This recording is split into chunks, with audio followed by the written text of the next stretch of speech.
एकंदरीत आपण वाचून आपण ज्ञान कमवून म्हणजे साधना करून संपूर्ण साधना करून ध्यान करून ध्यानातून आपली कुंडलीने जागृत करून 1 ते 18 अध्यायामध्ये त्याने सांगितलं ध्यान करा, ध्यानातून कुंडलीने जागृत करा आणि कुंडलीने जागृत झाल्यानंतर मुळाधार स्वाधिष्ठान मणिपूर अनाहत विशुद्धी आज्ञाचक्र आणि ब्रह्मरंध्र चक्र सप्तचक्र भेदन करून त्या ब्रह्मरंध्रात जाऊन स्थिर होऊन त्या परब्रह्म तत्वाशी एकरूप होऊन आपल्याला जे काही ज्ञान झालं आत्तापर्यंत 1 ते 18 अध्यायामधून जे काय आपल्याला भगवंतानी उद्धवाला जे काय ज्ञान सांगितलं,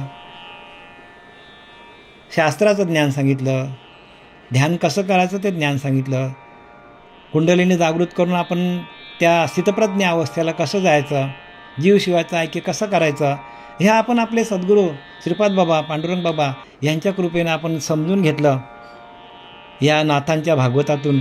आता त्यांनी सांगितलं आहे की जे आपल्याला झालेलं ज्ञान आहे, आपल्याला जे झालेलं ज्ञान आहे, आपण जे काय शास्त्राचा अभ्यास केलेला आहे, आपण जो काय ध्यानाचा अभ्यास केलेला आहे, आपण जो काय नाम जपलेला आहे, ह्या सगळ्यांना आपण काय करायचं तर सगळ्यांना आपल्याला टाकता यायला पाहिजे. काय करायला पाहिजे आणि त्याला काय म्हणतात ज्ञानोत्तर भक्ती. काय म्हणतात त्याला ज्ञानोत्तर भक्ती. ज्ञानोत्तर भक्ती काय असतं तर आपल्याला जे काय सगळं मिळालेलं आहे ते सगळं टाकायचं आणि आपण त्या निखल परब्रह्म जो आहे त्या परब्रह्माशी एकरूप होणं एवढंच, बाकी काहीच नाही सांगितलं. आणि त्या ज्ञानाचा आपल्याला टाकल्यानंतर 19वा म्हणजे एकंदरीत आपल्याला 20वा कसा मिळेल हे आपल्याला 19व्या अध्यायामध्ये नाथांनी यथानुगती संपूर्ण विवरण दिलेलं आहे. पण हा 19वा अध्याय म्हणजे 19वा एकंदरीत आपल्याला हा अध्याय वाचल्यानंतर झालेलं ज्ञान आपल्याला कसं टाकायचं, झालेली साधना आपल्याला त्या भगवंताला समर्पित कशी करायची, झालेलं ज्ञान भगवंताला समर्पित करून आपण एकरूप कसं व्हायचं त्या परब्रह्म तत्वाशी, ते आपल्याला या 19व्या अध्यायामध्ये नाथांनी आपल्याला सांगितलं आहे. आणि आता आपण 19वा अध्याय 19वा त्याला आपण सुरुवात करूया. बघा नाथ महाराज काय सांगतात. श्री गणेशाय नमः. ओम नमो सद्गुरु त्र्यंबका ब्रह्मगिरी निवास नायका त्रिगुण त्रिपुर भेदका कामांतका गिरीशा.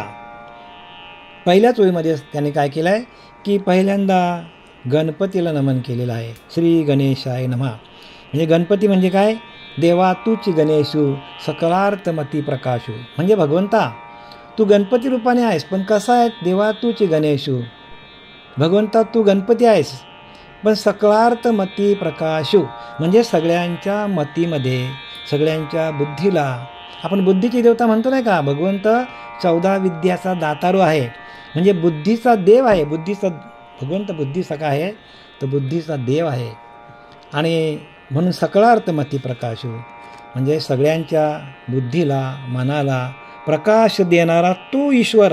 आणि तो तसंच आपल्याला नाथांनी पण श्री गणेशाय नमः म्हणजे पहिल्यांदा त्या गणपतीला नमस्कार केलेला आहे. आता तो गणपती कसा आहे त्याने सांगितले बरं का. ओम नमो सद्गुरु त्र्यंबका. नंतर त्याने काय केलं आहे की सद्गुरूंना वंदन केलेलं आहे. आणि सद्गुरू कोणाला म्हणावं तर ज्या सद्गुरूंकडे ओंकार तत्वाचं पूर्णपणे ज्ञान ज्याला झालेलं आहे, ओंकार तत्वाचं. ओम नमोजी सद्गुरू त्र्यंबका. सद्गुरूला कसं वर्णन केलं आहे की त्या ओंकार आकार उकार आणि मकार. आकार चरणयुगल, उकार उदर विशाल, मकार महामंडल मस्तकाकार. हे तिन्ही एकवटले जेथे तेथे शब्द ब्रह्म कवलले. ते म्या नमिले आदी बीज. कसं आहे ते आदी बीज आहे, आधी अनादिकाळाचं बीज आहे. पण माऊलींनी मस्त त्याची रचना केलेली. आकार चरणयुगल म्हणजे खालचा पायाखालचा भाग आहे तो चरणाखालचा, तो आकाराचा आहे. उकार उदर विशल म्हणजे त्या गणपतीचं कसं पोट मोठं आहे पण त्याच्यामध्ये त्या गणपतीच्या मध्ये काय आहे तर संपूर्ण ज्ञान भरलेलं आहे, 14 विद्याचा दातारू. मुकार उदर विशल मकार महामंडल म्हणजे वरचा जो भाग आहे आपला, जो आपला डोक्याचा भाग आहे तो मकार, महामंडल, मस्तकाकार. बघा मस्तक आहे, तो मस्तक आहे. आणि हे तिन्ही एकवटले जेथे, हे तिन्ही कुठे एकवटले जातात तर आपल्याला इथे या आपल्या जिथं आपण भगवंताचं टिळा लावतो, जिथं स्मरण करतो, त्याला भ्रुकुटी म्हणतात. त्या भ्रुकुटीमध्ये हे तिन्ही एकवटले जेथे म्हणजे या भ्रुकुटीमध्ये ते प्रगटलं जातं. तेथे शब्द ब्रह्म कवलेले ते म्या नमिले आदिबीज. म्हणजे भ्रुकुटीमध्ये गेल्यानंतर आपल्याला त्याचा आत्मप्रकाश पडतो आणि त्या आत्मप्रकाशाच्या माध्यमातून आपल्याला त्या श्रीगुरूंचं ज्ञान होतं. दिलेलं ज्ञान जे श्रीगुरूंनी आहे ते आत्मप्रकाश स्वरूप आहे, ते चैतन्य स्वरूप आहे, ते आनंद स्वरूप आहे, ते नाद स्वरूप आहे. आणि त्या संपूर्ण ह्या चारही गोष्टींचा आपल्याला सद्गुरूंनी दिलेल्या ज्ञानातून आपल्याला अनुभूती येते. आणि त्या अनुभूती कशामुळे येते तर सद्गुरूंच्या कृपेमुळे होतं. सद्गुरूंनी कृपा केली तरच आपल्याला त्याची अनुभूती येते. म्हणून ओम नमो सद्गुरू त्र्यंबका ब्रह्मगिरी निवास नायका. भगवान शंकर कुठे राहतो?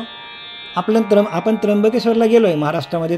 त्र्यंबकेश्वर बघा, त्या त्र्यंबकेश्वरमध्ये काय तो कुठे आहे तर तो त्या ब्रह्मगिरी पर्वतावर बसलेला आहे. भगवंत कुठे बसला आहे? शंकर भगवंत कुठे बसलेला आहे? ब्रह्मगिरी पर्वतावर बसलेला आहे. पण तो कधी आपल्याला दिसेल? त्र्यंबका म्हणजे तिसरा डोळा उघडला तरच आपल्याला दिसेल. ज्ञानस्वरूप जो तिसरा डोळा आहे, तो तिसरा डोळा जर उघडला तरच आपल्याला ब्रह्मगिरी काय आणि ब्रह्मगिरीमध्ये वास करणारा तो भगवंत आहे त्याची आपल्याला ओळख होईल. ब्रह्मगिरी म्हणजे काय का आपल्याला द्वैतात ती ब्रह्मगिरी दिसते जी त्र्यंबकेश्वरला आहे. पण सद्गुरू आपल्याला कोणती ब्रह्मगिरी दाखवतात? ज्या आपल्याला 10व्या दारामध्ये आपला तिसरा डोळा उघडल्यानंतर आपण 10व्या दारामध्ये जातो. म्हणजे ब्रह्मगिरी म्हणजे सगळ्यात उंच आपला 10वा दार आहे. त्या 10व्या दारामध्ये गेल्यानंतर त्या भगवंताचा, त्या शिवाचा आपल्याला वास्तव आपल्यामध्ये आहे असा अनुभवाला येतो. ब्रह्मगिरी निवास नायका. आणि तू त्या ब्रह्मरंध्रात राहतोस असा प्रत्येक साधकाला निवास नायका. आणि तू त्या ब्रह्मगिरी म्हणजे त्या ब्रह्मरंध्रामध्ये तुझा निवास आहे असं प्रत्येकाला, आणि तूच नायक आहेस संपूर्ण सृष्टीचा असा साधकाला अनुभव येतो. त्रिगुण त्रिपुर भेदका. हे कधी होतं तर जेव्हा तिन्ही गुणांचा नाश होतो, रजगुण, तमगुण, सत्वगुण. आपल्याला त्या ब्रह्मरंध्रामध्ये जाता येत नाही. याचं मूळ कारण काय आहे तर आपल्याकडं गुण आहेत. रजगुण आहे, तमगुण आहे, सत्वगुण आहे.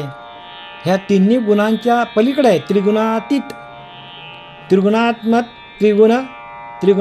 त्रयमूर्ती दत्त हा जाणं. काय सांगितलं आहे आपल्याला आरतीमध्ये लिहिलं का? त्रिगुणात्मक त्रयमूर्ती दत्त हा जाणं म्हणजे हाच तो दत्त. कुठला? तिन्ही गुणांच्या पलीकडे गेल्यानंतर आपण स्वतः त्या परब्रह्माशी एकरूप होतो, तेव्हा आपल्याला त्याची अनुभूती येते. जोपर्यंत आपल्याकडे गुण आहेत तोपर्यंत आपण मायेमध्ये आहोत. आणि परमात्मा कसा आहे? गुणातीत आहे, मनातीत आहे. मनाच्या पलीकडे परमात्मा आहे. आपण अजून मनावरच आहोत. देहातीत आहे, देहाच्या पलीकडे आहे. म्हणून आपल्याला त्रिगुणांचा विसर पडला पाहिजे. म्हणून तिथं लिहिलं ध्येय ध्याता. ध्यान त्रिपुटी वेगळा. का सांगितले असं? ध्येय ध्याता ध्यान त्रिपुटी वेगळा, सहस्त्र दळी उगवला सूर्य जैसा. ज्ञानोबाला सांगतात ध्येय काय आहे? प्रत्येक साधकाचं ध्येय काय आहे? त्या परमात्म्याला पाहणं, त्या परमात्म्याच्या दर्शनाला साधक उत्तावीळ होतो. ध्येय काय आहे? तर परमात्म्याला गाठणं, परमात्म्याला प्राप्त करून घेणं. ध्याता काय आहे? जो ध्यान करतो तो ध्याता आहे. जो ध्यान करतो तो ध्याता आहे. आणि ध्याता आणि ध्येय याच्यामधलं जे ध्यान आहे, जी वाट आहे, ध्याता म्हणजे ध्यान करणारा, आणि ते ध्यान करता करता त्या परमात्म्याला प्राप्त कर्ण ह्याच्यामधला जो गॅप आहे, ह्याच्यामधला जो गॅप आहे त्याला ध्यान म्हणतात. काय म्हणतात? ध्येय ध्याता ध्यान. म्हणजे ध्यान करणारा, ते ध्यान आणि त्या परमात्म्याला प्राप्त करण्याचं ध्येय हे तिन्ही निघून जातात. आपण ब्रह्मरंध्रात गेल्यानंतर ह्या सगळ्यांचा विसर पडतो. मी ध्यान करतो हे माहीत पडत नाही, ते ध्यान कुठं तेही माहीत पडत नाही, आणि ध्येय माझं काय ते पण निघून जातो. ध्येय ध्याता ध्यान त्रिपुटी वेगळा. म्हणजे या तिन्ही त्रिपुटी आहेत. या त्रिपुटांच्या पलीकडे गेल्यानंतर परमात्मा आहे. आणि मग तिथे गेल्यावर सहस्त्र दली उगवला सूर्य जैसा. मग तिथे गेल्यावर सहस्त्र किरणाने जसा सूर्य उगवतो तसा आपल्याकडे प्रकाश पडतो. या भ्रुकुटीमध्ये तसा प्रकाश पडतो. हजारो सूर्य एका वेळेला एकवटले जातील एवढा प्रकाश पडतो. भगवंत कसं आहे? प्रकाश स्वरूप आहे. आणि त्याची अनुभूती घेणं म्हणजे परमात्म्याची प्राप्ती आहे. हे पूजा अर्चा हे आता आपण करा, आपली पहिली पायरी ती करायला पाहिजे आपण. पण आता ज्याचं वय 50 झाले, 60 झाले, 40च्या वरती गेलं आहे, त्याने आपल्याला त्या परमात्माची प्राप्ती आपल्याला कशी करायची हे आपल्याला जमलं पाहिजे. आणि त्याला पुरुषार्थ म्हणतात. पुरुषार्थ कशाला म्हणतात? पुरुषार्थ सिद्धी चौथी घेऊन आपल्या हाती रिगाला भक्तिपंथी जागा देत असे. हे संत येतात ना, ते पुरुषार्थ सिद्धी चौथी म्हणजे सायुज्यता मुक्ती मिळून हातात घेऊन जातात सगळीकडे, आणि प्रत्येकाला ह्या ज्ञानाची अनुभूती आणून देतात. श्रीपाद बाबा, रामदास बाबा, आपले पांडुरंग देवकर बाबा, हे सगळे संत आले. एकनाथ महाराज, तुकाराम महाराज यांनी काय केलं? सगळ्या साधकांना, नामदेव राया, तुकोबा राया, सगळ्यांनी आपल्या साधकांना घडवलं. प्रत्येक साधकाच्या डोक्यावर हात ठेवल्या त्या आत्मज्ञान प्रकाशित होतो. तुम्ही स्वतः परब्रह्म स्वरूपच आहात. प्रत्येक माणूस हा परब्रह्मच आहे. मग परब्रह्म असताना त्या परब्रह्माचं प्रकाश आपल्या अंतःकरणामध्ये का उजळला जात नाही? ह्याला एकमेव कारण काय असेल? तर एकमेव कारण आपलं अंतःकरण मलिन आहे. आपल्या अंतःकरणावर अनेक जन्माचं मल बसलेलं आहे. अनेक जन्माचं 83,999 योनीमध्ये आपण फिरून आपल्याला 84 लक्ष योनी आपल्याला मिळालेला आहे. 84 लक्ष योनीचा हा आपल्याला शेवटचा जन्म आपल्याला मिळालेला आहे. मग एवढ्या जन्मामध्ये आपल्याकडे अंधकार आहे, मग तो प्रकाश कसा काय लगेच पडेल आपल्याला? मग ती साधना आपल्याला करण्यासाठी, ते स्थळ आपल्याला प्राप्त करण्यासाठी आपल्याला अखंड चिंतन विठोबाचं करावं लागेल. आपल्याला दिलेली साधना करावी लागेल. साधनानिष्ठ व्हावं लागेल. अंतःकरणामध्ये आपल्याला ते ज्ञानज्योत आपली पेटवता यायला पाहिजे. आपली आपण करा सोडवण. द्वैतबंधन तोडा वेगी किंवा संसार बंधन तोडा वेगी म्हणजे काय? आपले आपण सोडून करायची म्हणजे काय करायची? तिथे काय गाठ आहे का? नाही. आपल्या आंतरच्या अंतरात्म्यामध्ये असलेला आंतरीचा अंतरात्मा तो स्वयंज्योती स्वरूप आहे. आणि ती ज्योत आपल्या अंतःकरणामध्ये आपल्याला प्रज्वलित करता यायला पाहिजे. आणि ती ज्योत आपल्या अंतःकरणामध्ये एकदा प्रज्वलित झाली तर मग तुम्हाला हे सगळं ज्ञान कळेल. आम्ही तर भागवत पहिल्यांदा तर वाचतो. भागवताला मी पहिल्यांदा हात लावला, मी अजून पण वाचले पण नाही. पण स्वयंप्रकाशित झाल्यानंतर स्वयंज्योत आपल्यामध्ये आपल्या स्वतःची पेटल्या त्या ज्योतीच्या, आत्मज्योतीच्या प्रकाशामध्ये आपल्याला हे ज्ञान सांगता यायला पाहिजे. जगामध्ये भरपूर लोक ज्ञान सांगतात, पण ते कुठेतरी वाचलेला असतो, कुठेतरी ऐकलेला असतो, ऐकिवा असतो, वाचिक असतो. यूट्यूबवर एवढी साधनं निघाल्यात, माणूस सगळं ऐकतो आणि लोकांना सांगतो. पण आपण स्वयंप्रकाशित आहोत असा जगामध्ये मला एकही माणूस भेटला नाही. असा पंथही कुठे मिळाला नाही की ते स्वयंप्रकाशित होऊन आपल्याला ज्ञान सांगतात. आणि ते स्वयंप्रकाशित असतील तर मग आपण आपला साधक स्वयंप्रकाशित कसं होईल याच्यासाठी केलेले प्रयत्न मला कोणी अजूनपर्यंत दिसलेले नाही. कुठल्याच गुरूने प्रयत्न केलेले नाही की आपला साधक स्वयंप्रकाशित व्हावा. स्वयंभू तुम्ही काय आहात? तर तुम्ही ब्रह्मच आहात. म्हणून ब्रह्मज्ञान कोणी सांगत नाही. ज्ञान सांगतात पण ब्रह्मज्ञान सांगत नाही. आणि ब्रह्मज्ञान ब्रह्मरंध्रात गेल्यावरच कळतो. म्हणून इथं काय लिहिलं आहे? ब्रह्मगिरी निवास नायका. तो शिव कसा? एकोहम शिवोहम. तो शिव कसा आहे? तर त्या ब्रह्मरंध्रामध्ये गेल्यावर त्या ब्रह्मगिरी पर्वतावर म्हणजे 10व्या दारावर, 10व्या दारामध्ये गेल्यानंतर त्या 10व्या दारामध्ये त्याचा निवास आहे. कसा आहे तो? तर निवास नायका, आणि तो नायक आहे, तो संपूर्ण जगाला चालवणारा परमात्मा आहे, त्रिगुण त्रिपुर भेदका. आणि तिथं गेल्यानंतर तिन्ही गुणांचा नाश होतो. त्रिपुर भेदका, तिन्ही गुणांचा भेदाचा नाश करून टाकतो. सहस्त्रदळी उगवल्या सूर्य जैसा, हजारो किरणांनी जसा सूर्य उगावा तसा आपल्या ब्रह्मरंध्रामध्ये आपला प्रकाश पडतो, आत्मप्रकाश पडतो. आपल्याला हजारो सूर्य एकोटावे एका वेळेला तेवढा प्रकाश आपल्या त्या ब्रह्मरंध्रात गेल्यावर आपल्याला स्वतःला अनुभवायला येतो. आणि असा अनुभव आल्यानंतर मग त्याला पुरुषार्थ म्हणतात. काय म्हणतात त्याला? पुरुषार्थ. आणि हा पुरुषार्थ एकदा आपल्या हातात आला का मग पुरुषार्थ सिद्धी चौथी घेऊन आपल्या हाती रिगाला भक्तिपंथी जगा. आणि असा सत्पुरुष तयार झाला तर तो सगळ्या जगाला हे ज्ञान वाटत बसतो. असं कोणी पण ज्ञान वाटायला निघाले जगामध्ये. म्हणून काय लिहिलं आहे की देवांचा गलबला झाला, शास्त्राचा गलबला झाला, देवांचा बाजार भरला. रामदास स्वामींनी सांगितले शास्त्राचा गलबला करून टाकले, देवांचा बाजार भरलाय, अनेक ठिकाणी अनेक देव निर्माण केलेत. कोण आवरेल कोणाला? रामदास कोण आवरेल कोणाला? मग सद्गुरू कृपा तेची गुरु किल्ली, ज्यावेळेला सद्गुरूची कृपा होते आणि ते द्वैत कपाटे उघडली. म्हणजे काय? जे दिसतं सगळं, ते आपल्याला जे दिसतं त्याचा नाश होणार आहे. जे दिसत नाही ते शाश्वत आहे. मग जे दिसतं त्याचा नाश कधी होणार आहे? जेव्हा आपल्याला जो दिसत नाही, जो परमात्मा, तो आपल्या हृदयामध्ये प्रगट झाला तर आपल्याला त्याची अनुभूती येणार आहे. म्हणून यद दृष्टम तन नष्टम, जे दिसतं त्याचा नाश होणार आहे. मग जे दिसत नाही ते काय? सूर्याचे प्रकाशाने दिसेना. बघा, सूर्याचा प्रकाश पण वेदाचे वेद पण ते प्रगट करू शकत नाही.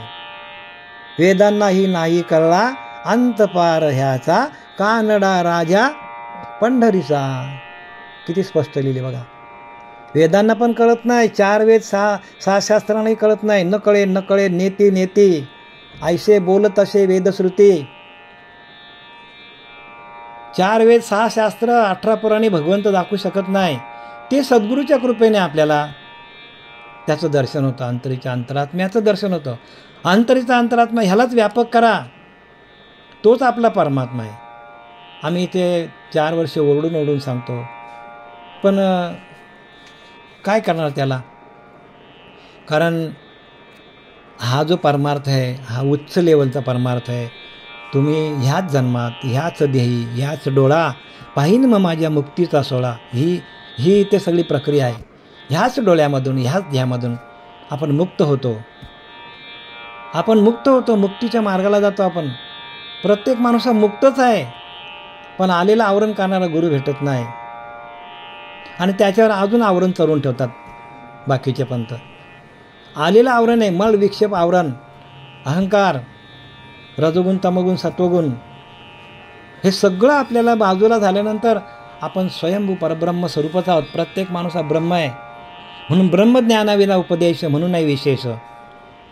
जे लोक ब्रह्मज्ञानाचा उपदेश करत नाही अशा पंथामध्ये जाणं पण चुकीचं आहे. जसे धान्य विना भुस खाता नाही. धान्य टाकलंय आणि भुसच खात बसले. आपल्या आत्मस्वरूपाची ओळख नाही, आपल्या आत्म्याशी एकरूप करून देत नाही आणि भुसाच खायला लावतात. तर भुशामध्ये ताकद आहे का मला सांगा? त्यातले कण बाजूला काढले आणि तुम्ही रोज भुसा खाला, कसा होईल माणूस सांगा? काटकोला होईल की नाही मला सांगा? म्हणजे सार बाजूला काढलंय, सार टाकून दिलंय आणि आसारच लोक घेत बसल्यात. आसारामध्ये परब्रह्माची प्राप्ती नाही. म्हणून साधू काय करतात तर हंसक क्षीरज्ञान म्हणजे काय? हंस काय करतो? दूध तेवढा घेतो आणि पाणी टाकून देतो, म्हणजे पाणी आपोआप बाजूला होतो. तसं साधू सांगतात, गोंडाल सांडूनी नीर सेविजे, नीर सांडूनी शीर सेविजे, माया सांडूनी अनुभविजे ब्रह्म तैसे. संत रामदास सांगतात, गोंडाल सांडून नीर सेविजे, म्हणजे पाण्यावर आलेला गोंडाळे. त्याला एखाद्याला वाटतं काय हे खाण्यावर का घाण पाणी आहे, हे काय ज्याच्यावर गोंडाळ आलं आहे, सगळं शेवाळ आलं आहे. पण साधू काय करतात, त्याला माहिती आहे साधूंना की ह्या गोंडाळाच्या खाली शुद्ध पाणी आहे. गोंडाल बाजूला केलं की शुद्ध पाणी आहे.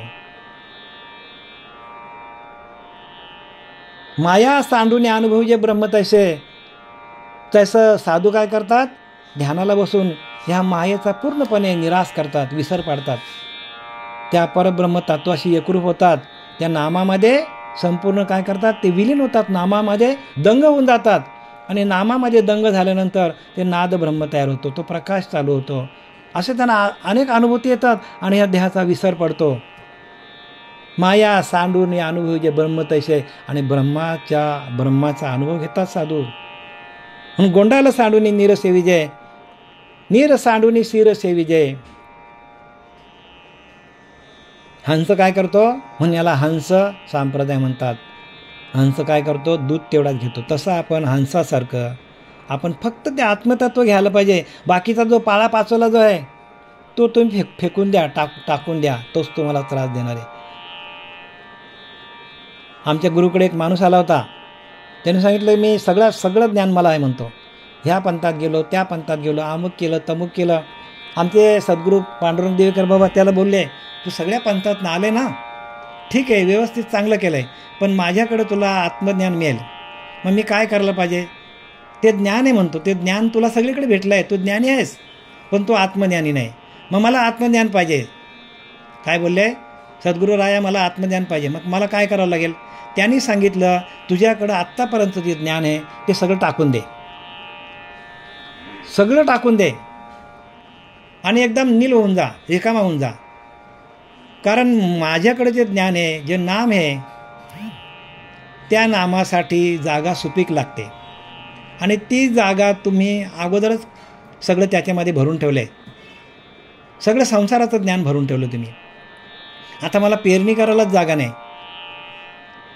मग जर मला ते बीज मंत्र तुझ्यामध्ये रोपण करायचं असेल तर मागचं केलेलं सगळं टाकून दे. तुला 1 महिन्यामध्ये आत्मसाक्षात्कार नाही झाला तर मला बोल. आणि खरंच त्याने केलं तसं बरं का, त्याने केलं, टाकलं. बाबांकडे रोज जायचं होतं. महिन्याच्या आतमध्ये त्याला 15 दिवसांनी आत्मसाक्षात्कार झाला. अगदी म्हणजे असा त्या जागेवर जिथं बसला होता ध्यान करायला, तिथे तो सारखा रडत होता, हसत होता, गात होता मोठमोठ्याने. म्हणजे ते भगवंताशी एकरूप झाल्यानंतर आपल्या अंतःकरणामध्ये जे काय अष्टसात्विक भाव होतात, त्या अष्टसात्विक भावातून आपल्याला पुढं जाता येतो. जोपर्यंत आपल्याला अष्टसात्विक भावाची अनुभूती येत नाही तोपर्यंत माणसाला आत्मसाक्षात्कार होणार नाही. कारण भगवंतासाठी रडा आधी, भगवंताकडं लोटांगण घाला. भगवंतच सगळं. मला सांगा, जरी आपण गुरुला शरण गेलो, एखाद्या गुरुला आपण शरण गेलो, पण गुरुला आपण त्या तत्वदर्शी गुरुला शरण जाण्यासाठी भगवंतच आपल्याला बुद्धी देत असतो. इतर लोकांना का देत नाही बुद्धी, कारण बुद्धी देणे भगवंताचे. भगवंत जेव्हा आपल्यावर कृपा करतो तेव्हा आपल्याला तसा तत्वदर्शी गुरु मिळतो, नाम देणारा. भगवंताची कृपा नाही तोपर्यंत सद्गुरू भेटत नाही. आणि जरी भगवंताची कृपा नाही झाली आणि जरी गुरु भेटला तरी त्याची ओळख होत नाही. म्हणून लिहिले, जन्मोजन्मी आम्ही बहुपुण्य केले तव या विठ्ठल कृपा केली. कित्येक जन्माची शिल्लक आमची, तेव्हा आम्हाला हे नाम भेटलं. विठ्ठल म्हणजे नाम. विठ्ठल म्हणजे काय, तुकोबाऱ्याने त्याला विठ्ठल म्हटलंय. तुकोबाऱ्याने नामाला विठ्ठल म्हटलंय. कोणी त्याला राम म्हणतो. अनेक प्रकारचे नावं आहेत, पण ते नाम गुह्य आहे. ते नाम कोणी कोणाला देत नाही. त्याच्यासाठी माळ घालायला पाहिजे. तुळशी माल गळा, गोपीचंद टिळा आणि हृदयी कळवला वैष्णवांचा. अशा अवस्थेमध्ये ज्याचं अंतःकरण झालं त्याला हे ज्ञान प्रगट होणार आहे. बाकीच्या लोकांना हे ज्ञान मिळणार नाही. म्हणून इथं काय लिहिलं बघा, ओम नमो सद्गुरू त्र्यंबका ब्रह्मगिरी निवास नायका त्रिगुण त्रिपुर भेदका कामांतका गिरीशा. आणि संपूर्ण कामाचा नाश करणारा हे गिरीशा म्हणजे गिरीवर म्हणजे त्या पर्वतावर बसलेला, म्हणजे पहाडावर बसलेला तो भगवान शंकर. बघा, भगवान शंकराची जी स्थानं आहेत तपश्चर्याची सगळी उंचावर आहेत. आणि मग त्यातनं आपल्याला बोध काय घ्यायचं की प्रत्येकाने उंचावर म्हणजे त्या ब्रह्मरंध्रात जाऊन त्या परमात्म्याची ओळख घेऊन त्याच्याशी एकरूप होऊन श्रीगुरूंकडून डोक्यावर हात ठेवून त्या ब्रह्मगिरी म्हणजे त्या 10व्या दारावरती श्रीगुरू आपला हात ठेवतो.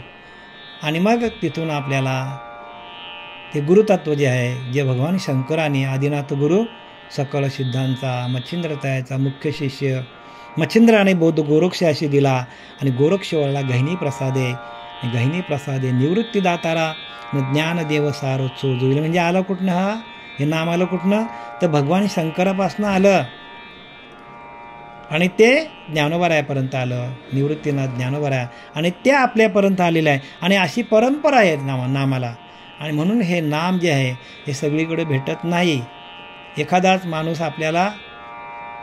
माणूस तिथपर्यंत पोचतो आणि त्या एखाद्यामधला आपण सर्व आहोत. आता जे काय आपण सगळे जे निरूपण ऐकत आहोत त्या एखाद्यामधला आपण सर्व आहोत असं धरून चला. तुझा अनाथाचा डमरू इथं काय लिहिले बघा. आपल्याला तिसऱ्या अभ्यासामध्ये गेल्यानंतर मूलाधार, स्वाधिष्ठान, मणिपूर, अनाहत. चौथ्या अभ्यासामध्ये गेल्यानंतर तुझा अनाहताचा डमरू सर्व शब्दे करी गजरू. म्हणजे आपल्याला अनाहत नाद ऐकायला येतात. आता हे मी म्हणतो का नाथराय म्हणतात, ग्रंथामध्ये जे लिहिलं आहे त्याचा अर्थ कोणाला कळेल? ज्यांनी अनुभव घेतला त्यालाच कळेल.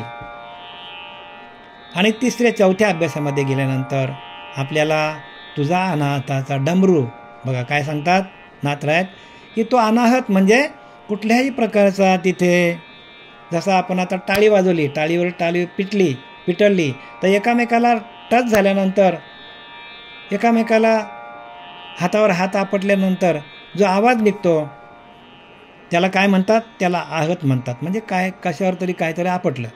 अनाहत म्हणजे कशाचा स्पर्श नाही, ते स्वयंभू तुमच्या हृदयामध्ये स्वयंभू नाद आहेत तुमचे. अनाहत म्हणजे स्वयंभू नाद ब्रह्म. आता मी सांगितलं की नाद ब्रह्माचा अनुभव येतो. काय सांगितलं आहे?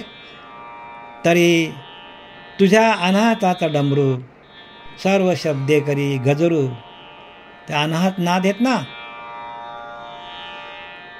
ते आपल्या हृदयामध्ये अनाहताचा ध्वनी आपल्याला ऐकायला येतात. स्वयंभू ध्वनी आहेत त्या. स्वयंभू कोणाचा तिथं काहीही संबंध नाही.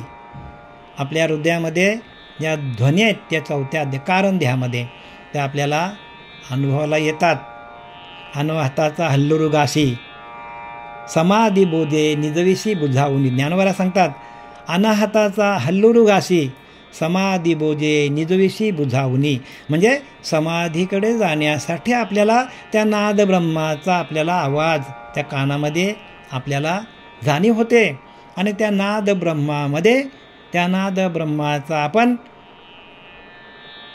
ब्रह्माचा अनुभव घेऊन आपण ब्रह्मरंध्रामध्ये आपल्याला जाणं सहज शक्य होतो. काय होतं? 6व्या अध्यायामध्ये सांगितले की या अनाहताचा आवाज आपल्याला कसा येतो ते नाद आपल्याला ज्ञानोबरांनी अभ्यास योगामध्ये सांगितलं आहे. त्याचा आपल्याला पुढे आपल्याला त्याचा अभ्यास येईलच. तुझा अनाहताचा डमरू सर्व शब्दे करी गजरू वेदानुवादे निरंतरू क्रीडांती थोरू गरजते.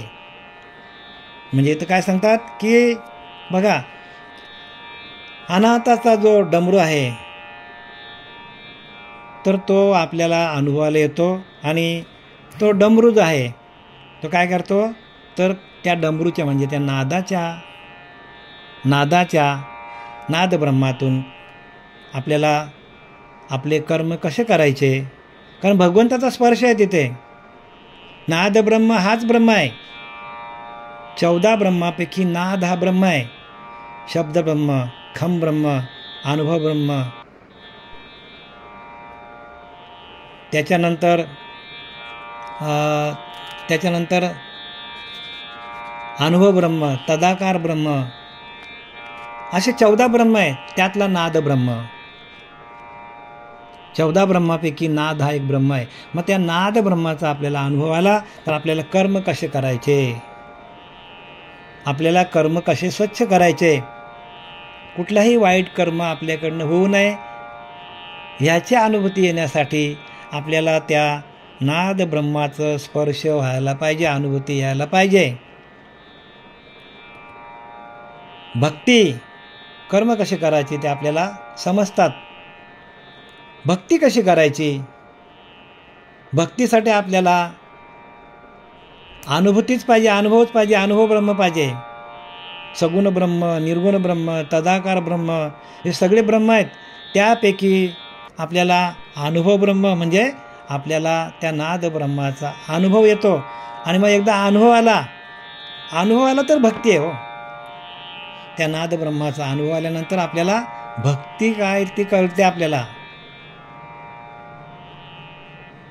आणि मग त्या नाद ब्रह्मातून आलेला अनुभव, आणि त्या अनुभव आपल्याला काय करतो तर त्या आत्मस्वरूपाच्या ज्ञानापर्यंत नेतो.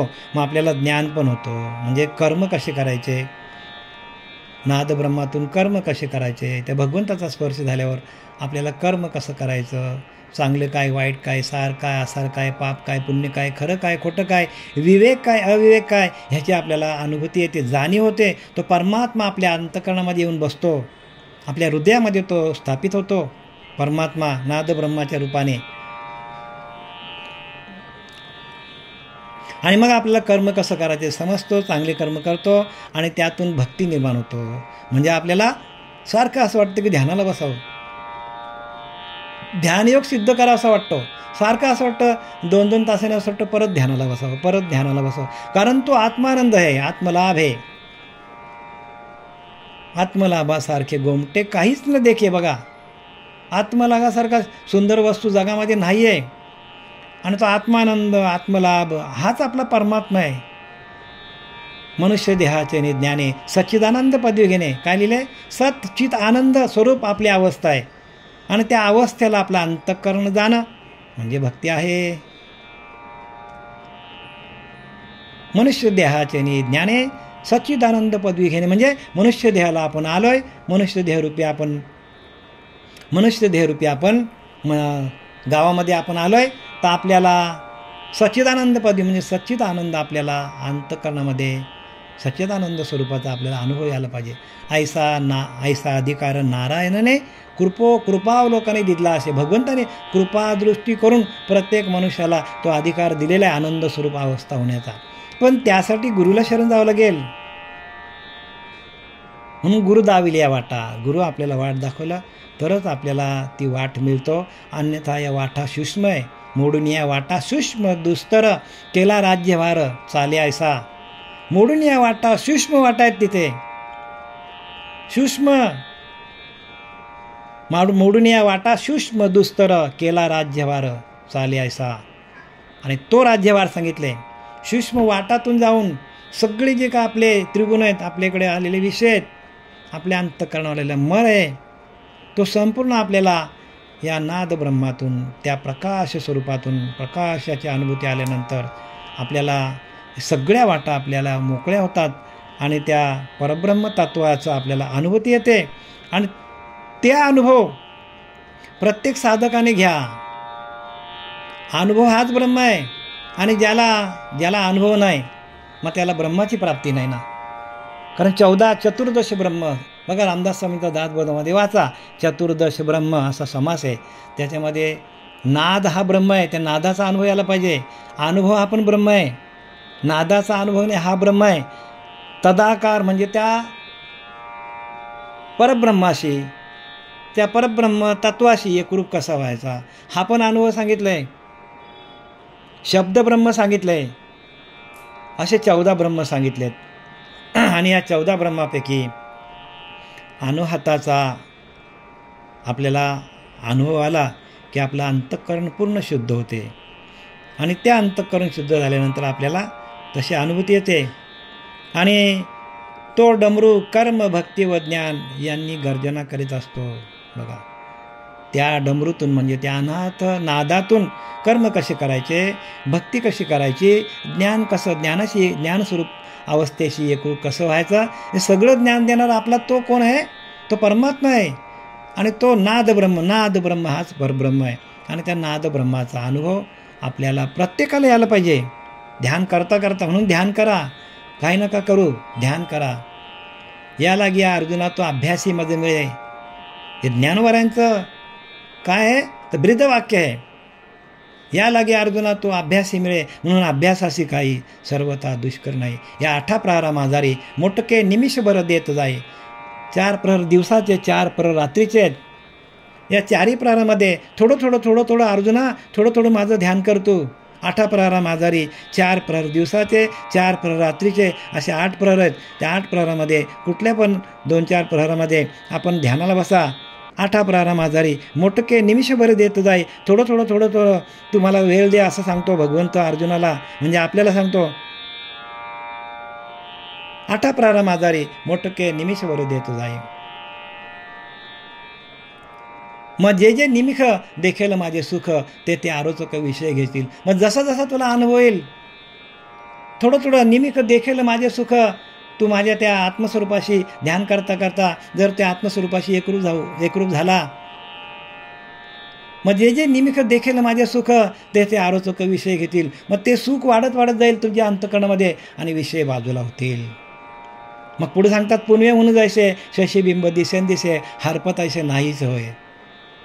म्हणजे पुनवेचा चंद्र जसा उगवतो पण हळूहळू कळेने कमी होतो, तैसा भोगा आतून निघता चित्त माझे रिघता हळूहळू पंडूस होता मीच होशी. म्हणजे काय सांगतात, तसं तो पुनवेचा चंद्र हळूहळू कळेने कमी होतो, दिसेन असा होतो. तसे तुझ्या अंतःकरणामध्ये असलेले विषय, तुझ्याकडे असलेला अहंकार, तुझ्याकडे असलेले गुण हळूहळू कमी होतो. तसा पुनवेचा चंद्र नाहीसा होतो, दिसेन असा होतो. तसं तुझ्या अंतःकरणातले विषय आहेत, ते ध्यान करता करता ते बाजूला होतील. तुझ्याकडे अहंकार जाईल तुझ्यातला, हरपत ऐसे नाहीच वय, तैसे भोगा आतून निघता चित्त माझे रिघता हळूहळू पंडूस होता मीच होशील. बघा काय सांगतात, तसं तू सर्व प्रकारच्या भोगातून निघता चित्त माझे रिघता, सगळ्या भोगातून तू मुक्त होशील आणि तुझं चित्त आहे ना ते माझ्या आत्मस्वरूपाशी एकरूप होईल. ध्यान करता करता हळूहळू पंडूस होता मीच होशील. अरे अर्जुना तू मीच होशील. बघा, आणि ही ध्यानाची अवस्था आहे, आणि या ध्यानाच्या अवस्थेतून सगळं ज्ञान कमवा. बाबांनो, भक्ती सोपी आहे, फक्त तुम्ही त्याचा ध्यास धरला पाहिजे. आपण जसं ध्यास धरू, एखाद्याने संसाराचा ध्यास धरला तर संसार उत्तम करतो, पण एखाद्याने मुक्तीचा मार्ग पकडला तर त्याला मुक्ती मिळून जातो. म्हणून काय सांगितलंय माझ्याने, काय बघा काय सांगतात तिथे, चंदन भार वाहे खरं नेणे सुवासाचे सार, तैसे माझेने भक्तीविने वेदशास्त्र केवळ भार वाहक. चंदन भार वाहे खरं, चंदनाचा भारा जो आहे तो त्या गाढवाच्या खांद्यावर आहे, पण त्याला सुवासाचं काय ज्ञान नसतो. तसं माझ्याने भक्तीविना, माझी भक्ती केली नाही तर 4 वेद 6 शास्त्र 18 पुराणे जरी वाचली तरी माझं ज्ञान होणारं सांगितलं आहे. त्या जसं तो गाढव जसा त्या चंदनाच्या भाराला सुवास येऊन त्याला सुवासाचं ज्ञान होत नाही, तसं आपण सगळे 4 वेद 6 शास्त्र 18 पुराणे वाचले तरी माझी प्राप्ती होणार नाही. चंदन भार वाहे खरं नेणे सुवासाचे सार, तैसे माझेनी भक्तीविना वेदशास्त्र केवळ भारवाहक. वेदांत अभ्यास केला तरी तो तुम्हाला तर चंदन गाढवाच्या पाठीवर चंदनाचा भारा वाहिल्यासारखं होईल. तर बाबांनो काय करा, प्रत्येकाने अभ्यास करा. या लागी अर्जुना तो अभ्यासी मध्ये मिळे. झालेली शिवाय आपले पांडुरंग देवकर बाबा, श्रीपाद बाबा, रामदास बाबा, नाना बाबा यांच्या चरणी मी समर्पित करीत आहे. पुंडलिकावरदे हरी विठ्ठल श्री ज्ञानदेव तुकाराम पंढरीनाथ भगवान की जय. माऊली ज्ञानेश्वर महाराज, जगद्गुरु जगद्वंदे तुकाराम महाराज. शांती ब्रह्म